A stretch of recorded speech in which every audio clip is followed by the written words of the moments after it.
By March of 1992, Cossacks who mainly seemed to be from Russia had arrived in Transnistria, and they said that they'd come there to help their fellow Slavs who lived in Transnistria. This is a Cossack Ataman. He was one of the main military leaders of the Cossacks in Transnistria. Here you see one of the men under his command. He said that he'd helped defend the Russian White House against a coup attempt by communist hardliners the summer before.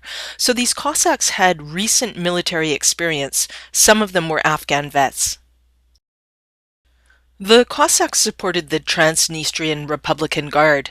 Some elements of the Russian army based in Transnistria also supported them.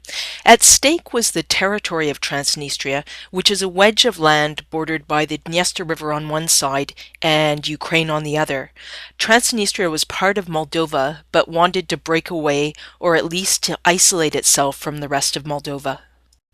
Here you see a shot of the river and a bridge that separated the Moldovans and the Transnistrians.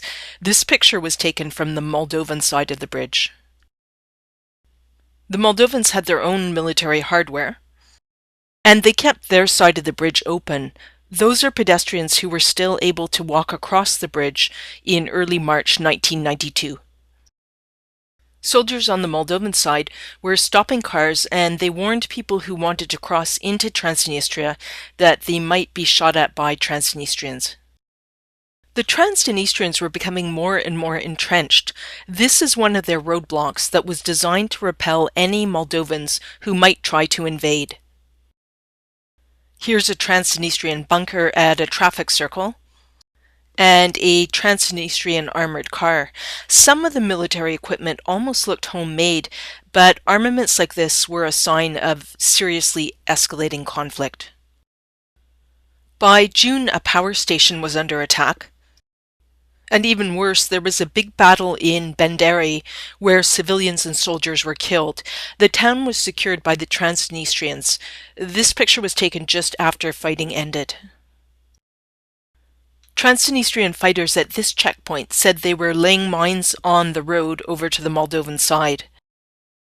And these are members of the Trans-Dniestrian National Guard that controlled a large part of Benderi by the end of June 1992. Until this point, the Russian army based in Trans-Dniestria had officially remained neutral, but you can see a tank here painted with the Russian flag.